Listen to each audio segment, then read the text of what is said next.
In this episode, I will be flying solo as I talk about the excellent system of conflict pools, address the high-pitched whistle in the episodes, and strum along as I try and make sense of Bards.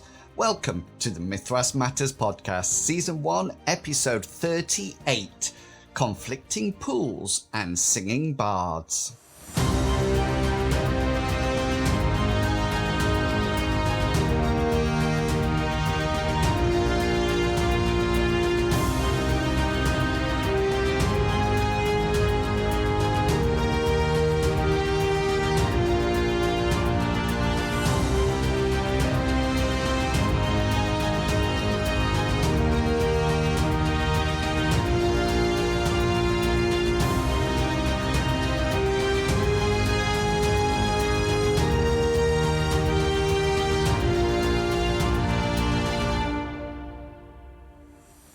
Hello and welcome to Mythras Matters, a podcast dedicated to the Mythras rule set and all its supplements. As always, I am your host, Inwils, and welcome to July. Okay, let's address the elephant in the room straight away. At this point, I would like to start off the episode with an apology. After listening to the last episode, some people reported hearing a high-pitched noise or note throughout the episodes that was distracting, to say the least. I reacted badly to this and should apologise for how I handled the incident. Hopefully, you never realise that I'm not really an expert with podcasting. I'm a small content creator who teaches at a university part-time, and I don't even teach podcasting. I really have taught myself everything that I know up to this point, and at times things just seem to be beyond or out of my control. I do want to provide the highest possible experience with the podcast, but on the last few episodes, that high-pitched whine has meant I didn't achieve this. Thanks for pointing this out to me, and please be assured that I'm doing my utmost to try to eradicate the squeal, for want of a better word. Even as I'm recording this episode, I cannot hear the high note. This is probably due to the fact that I am too old. So if you are younger than me and do hear it, then please do let me know, and I'll try and eradicate it again. I am constantly looking at the waveform at the moment to see if I can identify it. Thank you to everyone who helped to work to a conclusion about this. I've reduced levels on my mic, I've moved it away from my mouth, and I've even gone back to my previous microphone to see whether or not that helped. I had bought a brand new one to try to improve the sound quality on the podcast, but it's been detrimental. Anyway, it can sit in its box for a while. So let me know, and hopefully, fingers crossed, we don't have that high-pitched noise anymore. And while we are saying thank you, and before we get going on the main content, I would like to say a huge thanks to anyone who has ever watched any of my videos on YouTube. Last month, i.e. June, I actually got an email inviting me to become a YouTube partner. As you can probably imagine, I eagerly accepted. This marks the end of 3 years of consistency, determination, and hard work. The majority of the growth of the channel has happened through the Mythras contents that I have made. So if you have ever watched, liked, or commented on any of the content, then I owe you a huge thanks. In order to become a partner, you need to achieve 1,000 subscribers and 4,000 watch hours within a 12-month period. So it has been a long, hard journey, but thank you. You made it happen. Okay, that's enough apologies and thank you for this episode. Let's get on with the main content and let's have a look at conflict pools.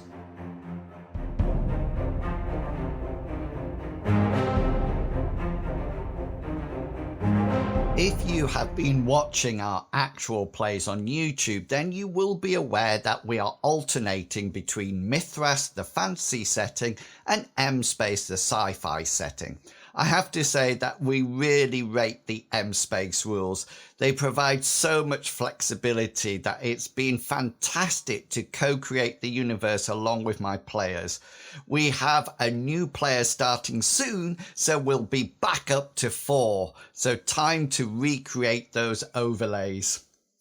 The people in the M-Space Discord have been excellent, and so many ideas and adaptations have come from the discussions that I think I have enough content for several years now. And by the way, if you're not part of the Discord, do head over there and join in the discussions. The link is in the show notes. So one aspect of the M-Space rules that I really enjoy implementing has been the use of conflict pools. I think they are really a valuable addition to the core rules. So what are conflict pools and how are they used? I first came across conflict pools when we were play testing the social conflict system in the Mythras Companion. If you don't have this supplement yet, then I would strongly recommend getting it. As well as the social conflict rules, it also has rules on tactical combat, sanity, vehicles, and races and chases. Conflict pools then came to my attention again when I started to play M-Space, and I must say I like them so much that we will be using them in our fantasy campaign as well. In case you are not familiar with conflict pools, they are simple and easy to use. I don't want to provide too much information here because the full explanation of how to use them is in M-Space. So if you do want more information, then do support the people who write these rules and buy the rule set. As always, the links are in the show notes. So when I'm GMing games, I often wanted a situation or task to be more involved than a single dice roll. An example would be, say someone wanted to try and crack a computer code, or even trying to lockpick a very complicated lock. Often in the games, these situations are resolved by a single opposed dice roll. I want to get into the computer system. Okay then, roll your computer skill. I want to pick this lock. Go for it. Roll your lock picking skill. Although there might be a time period assigned to the roll, for example, after 10 minutes you succeed, the situation for me lacks significant investment of time and energy, especially if it was a pivotal moment of the game or adventure. So this is where conflict pools come into play. So basically, when a situation needs to be resolved, then a skill and an associated conflict pool is identified and assigned. For example, if we go back to the player hacking into a computer system, then the skill would be their computer skill, and the conflict pool might be the security level of the system, and the player's conflict pool might be the average of their intelligence and power. Now, once these have been assigned, the participants take it in turn to roll their skills, and this is an opposed roll, so there will be a winner. So the winner of the roll then reduces the other opponent's conflict pool by a set amount. When one pool is reduced to 0, then the other person or computer system has won. I have to say that sometimes I find that it's not a person versus a person, but it might be a person versus the computer system. Although the conflict pools can be adapted, so if there was a security hacker or computer operator within the system, then the conflict pool would be against the player trying to hack in and the security player trying to withstand the hack. When using a conflict pool to resolve a situation, I like to embellish the roles with a narrative, and my players like to do that as well. And it really brings the process to life, especially if we think about the computer system once again. People are saying, oh, I try to search for the back door, or I activate a data spike or a malware worm into the system. This, coupled with the time element that can be assigned, really brings the situation to life.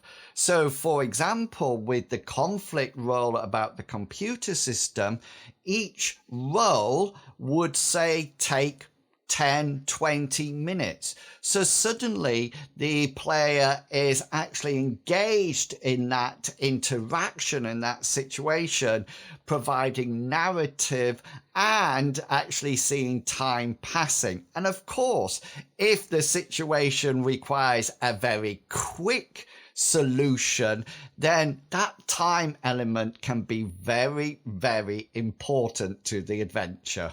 I've illustrated the example throughout this episode of the podcast with a computer system. And this is one of my favorite uses of the conflict pool system in M-Space. When Hammond, who is a character played by Captain Kangaroo, is trying to crack a computer code. Unfortunately, despite spending hours on it, he has up to now been unsuccessful. He will probably need some assistance or maybe a better hacker to allow him to find out what is hiding behind the code. If you want more information about conflict pools, then do check out the M-Space rule set. It will be a great addition to any of your games, and you will definitely find plenty of situations to use them in.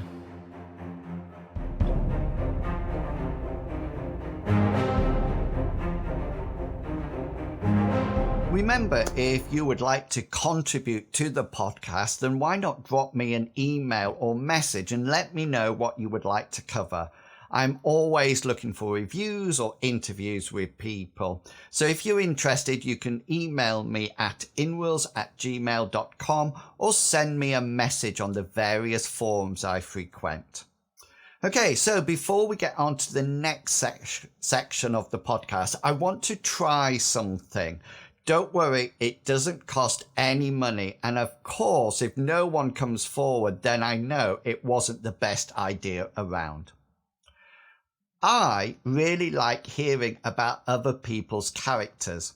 Not their attributes or their skill values, but more about their backgrounds, virtues, ambitions, and even secrets. I thought it would be great to hear about some of your favorite characters and then to share these with podcast listeners. If you are interested, then you could, and this would be truly epic. Use the recording feature in the show notes to record a brief description of your favorite character. If you are not keen to hear your own voice being heard across the internet or to an international audience, then don't worry, you can just email me and I can read it out for you. I'll even try and use one of my 3 voices that I reserve for all of my NPCs in my campaign. Does anybody else have that? No matter what voice you start off with, it always ends up with one of 3. Then the players tend to exclaim, "That really sounds like the previous NPC I used the voice for."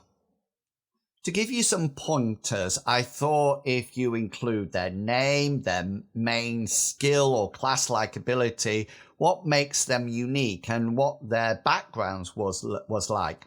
Maybe one of their passions, and finally, why you enjoy playing them. So I'm going to start off with introducing you to Ulrich, a tank-style character that I played briefly in our fantasy campaign. Ulrich is essentially a mystic. He is heavy armoured and fights with an axe and shield. But what makes him special is where he gains his mystical powers from. If ever quizzed, Ulrich will refer to his master, Lord Vex. Initially, people might think that this is a human he serves, but they could not be farther from the truth. Lord Vex is a demon lord. Vex bestows powers onto Ulrich in exchange for souls. After battles, Ulrich can be seen kneeling over his fallen enemies, whispering in a strange tongue as he condemns their souls to Vex. It is a shame that I don't play him anymore. It would have been great fun to see how further interactions between Ulrich and Bartleby would develop. You never know. Ulrich might return once again to the campaign in the future, but this time as an opposing party. So there you go, over to you. It would be great to hear from some of you, either by recording or using the email. So get writing and speaking.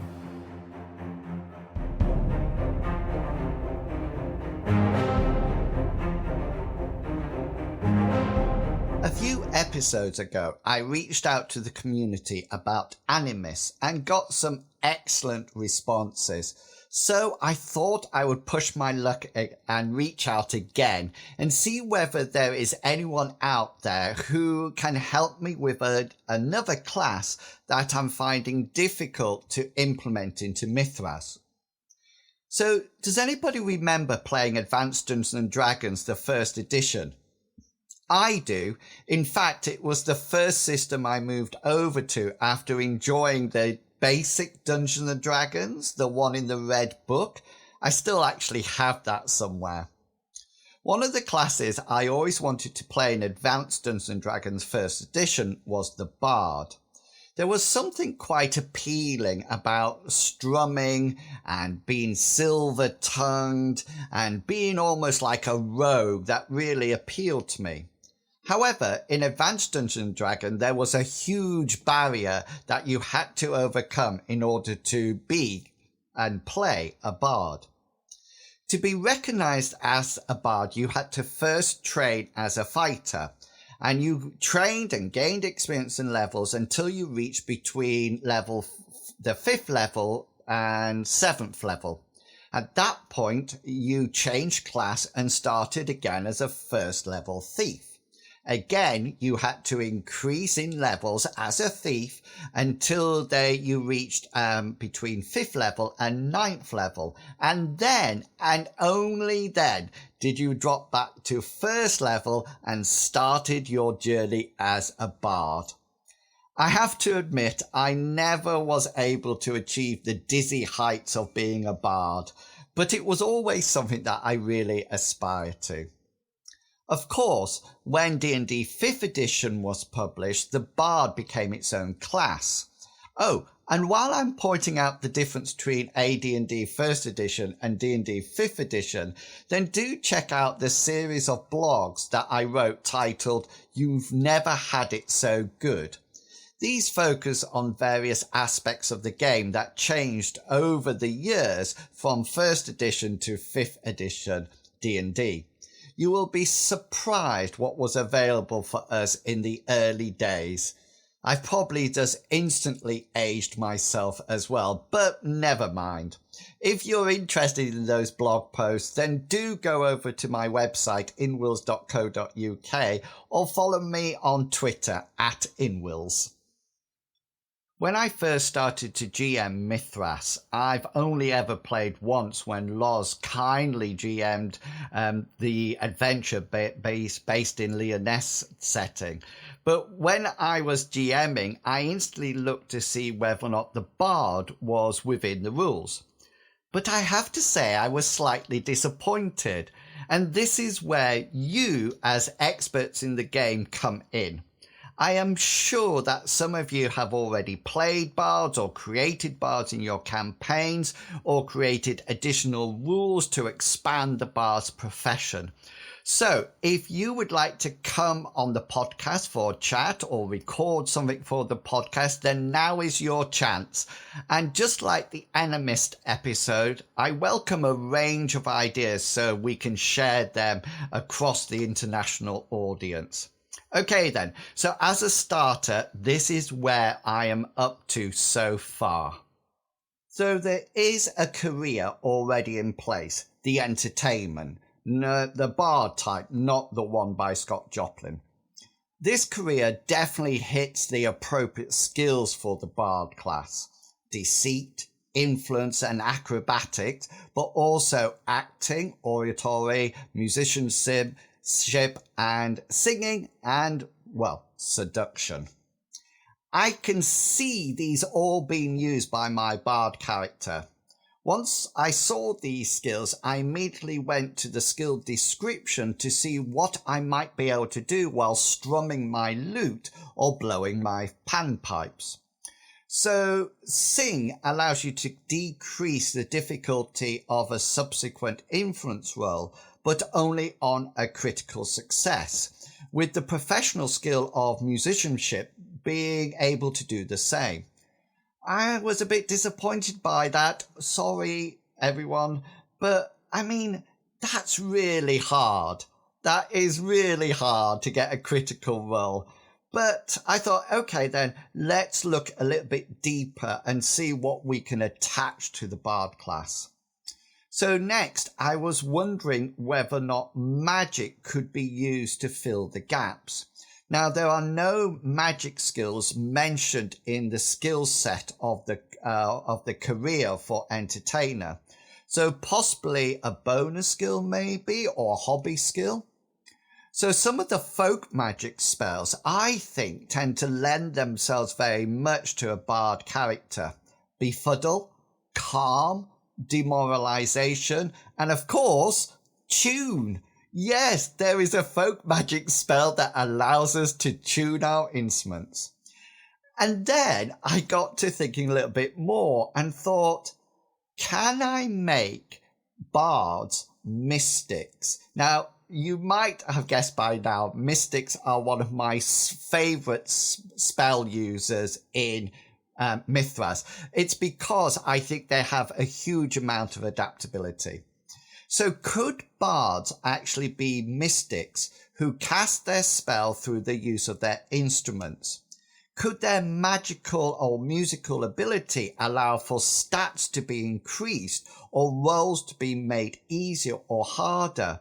Maybe even soft calming tunes could increase, say, healing rates.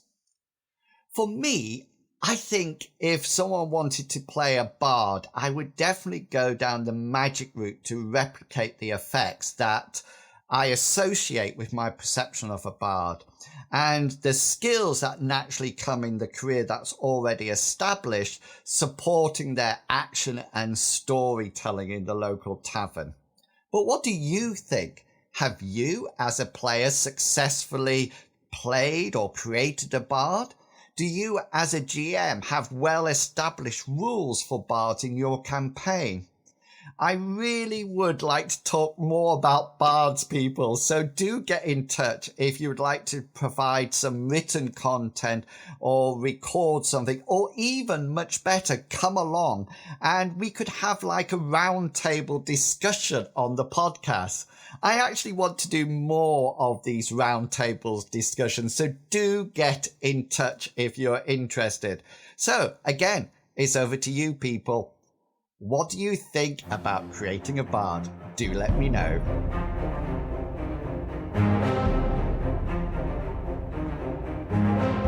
Just before I go into the outro, there's something else actually came into my mind after recording this. It was that there used to be a song that was associated with D&D 5th edition. That sort of like, all I can remember is the words, "My eyes have seen the glory of an umpteen level bard. He's been a thief and fighter and thinks he's really hard." Fantastic lyrics. And also, again before the outro, Would you like me to provide more value when I'm flying solo? Instead of saying, what should we do about the bard? Would you prefer that I say, this is how you can create a bard character, and then you get back in touch with me? Let me know as in the comments below. Of course, this is your podcast, and I'm here to help you in any way I can.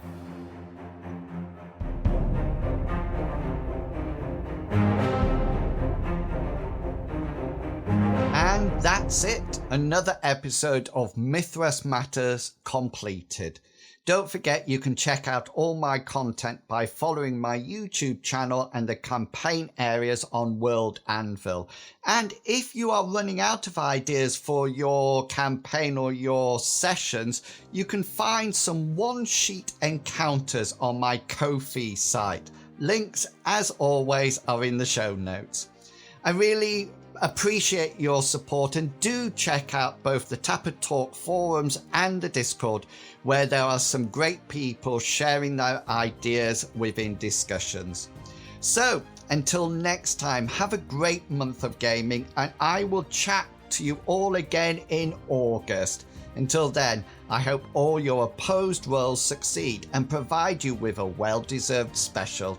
Thanks for listening, everyone. See ya. Bye.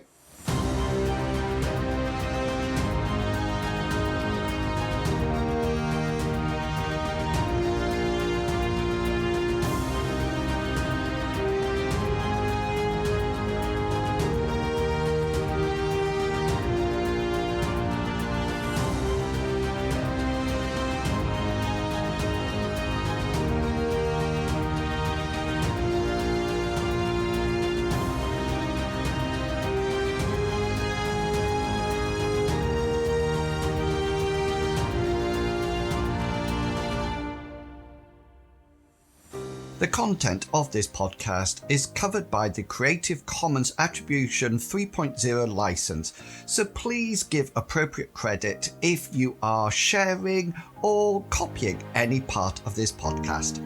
Thank you.